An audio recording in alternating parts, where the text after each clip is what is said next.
Bismillahirrahmanirrahim.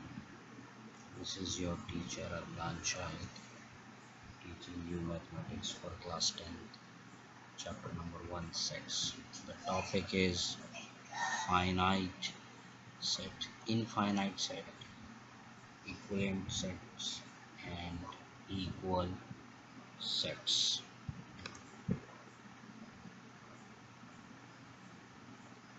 So the first topic is what are finite and infinite sets.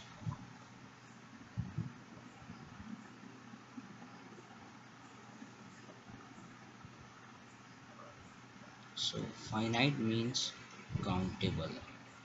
It means in this set the initial and the end point of the set are well known.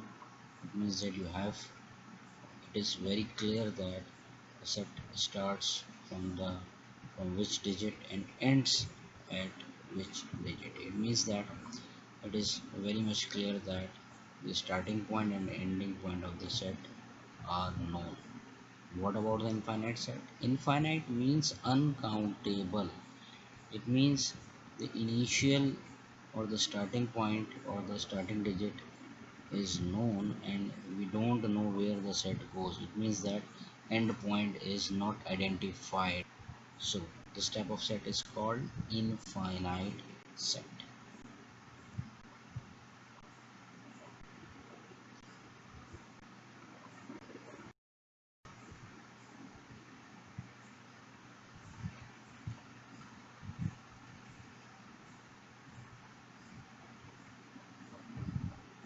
So moving towards equal sets. Under what conditions two sets are said to be equal? The only condition is that if the elements in both the sets are same. If two sets having same elements, then these sets are called as equivalent set. You must remember that same elements in the set. As for example,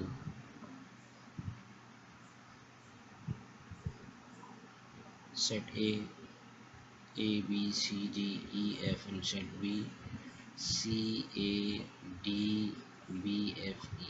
So all the elements which are present in set A are also present in set B, but there is only a difference in the order. So in the set there is no means of change of order.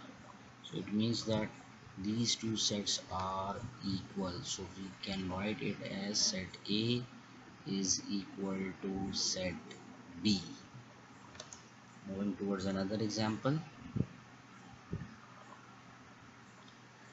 In set A, elements are 1, 2, 3, 4, 5, 6, 7, and set B 5, 1, 7, 4, 2, 3, 6.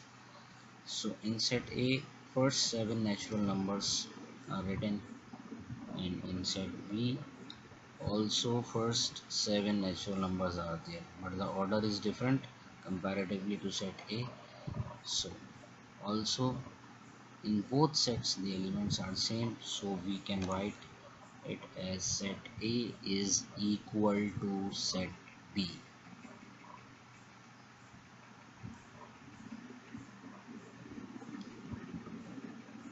Now the third example, set A, the elements in set A are 1, 2, 3, 4, 5, and elements in set B are A, E, I, O, U.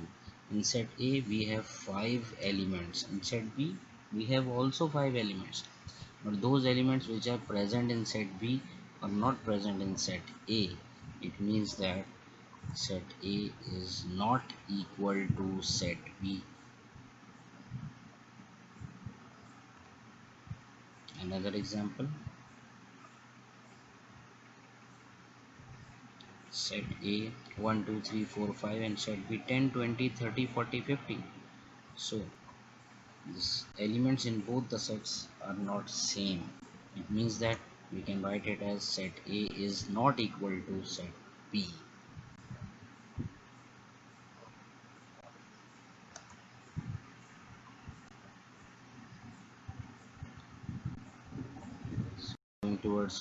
equivalent sets.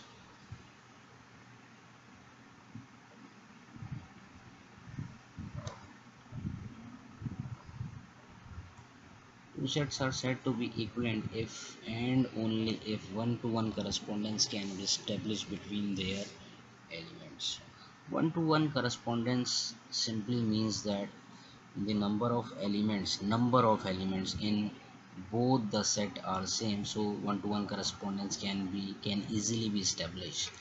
In example number 1, you can see that set A is equal to 1 2 3 4 5 and set B A E I O U. So in front of 1 we have element A, in front of 2 we have element E, in front of 3 we have element I, in front of 4 we have element O, and in front of 5 we have element 5. So simply in equivalent sets number of elements are same, so we can write it as set A is equivalent to set B. So must remember the symbol for equivalent. Set A is equivalent to set B. One-to-one correspondence means number of elements. Again, I am emphasizing the number of elements in both sets are same, then these sets are equivalent sets. So in another example, 10 20 30 40 50 60, in set B 15 25 35 45 55 65. So number of elements in set A are 6 and in set B as well 6. So one-to-one correspondence can easily be established between their elements. So we can say that set A is equivalent to set B. Moving towards another example,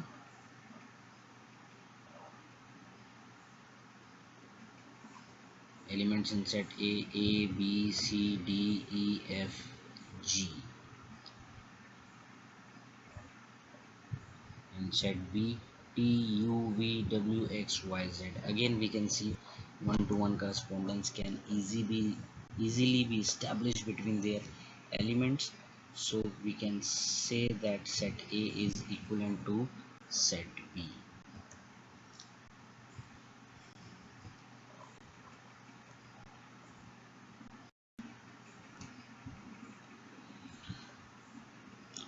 Now must remember, if two sets are equal they are also equivalent. If two sets are equal they must be equivalent, and if two sets are equivalent they may or may not be equal. These 2 points should be kept in mind, that every all equal sets must be equivalent, but all equivalent sets might be equal, might not be. So creating a relation between equivalent and equal sets, here we go, equal and equivalent sets. So the relation between equal and equivalent set, in first example, set A is equal to A B C D E F and set B is equal to C A D B F E. So it clearly indicates all the elements in set A are same as in set B, so we can write it as set A is equal to set B. Moreover, number of elements are also same. It means one-to-one correspondence can easily be established between these elements. So we can write also set A is equivalent to set B. In second example, set A, elements in set A are 1 2 3 4 5 and elements in set B are A E I O U. So it clearly indicates that elements in set A and set B are not same, so we can say that set A is not equal to set B, but the number of elements in set A is same as in set B. So one-to-one correspondence can easily be established between their elements, so we can write it as set A is equivalent to set B. In third example, set A is equal to 1 2 3 4 5 and set B the elements are 10 20 30 40 50.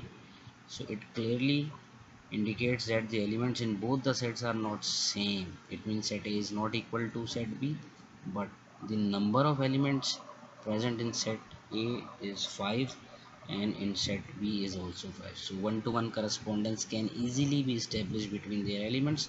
So we can say that set A is equivalent to set B.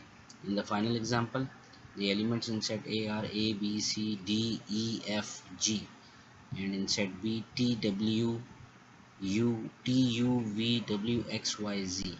So in both the elements, in both the sets, the elements are not same. So we can say that we can write it as set A is not equal to set B, but the number of elements in set A is 7 and in set B is also 7. So we can say that one-to-one correspondence can easily be established between their elements. So set A is equivalent to set B.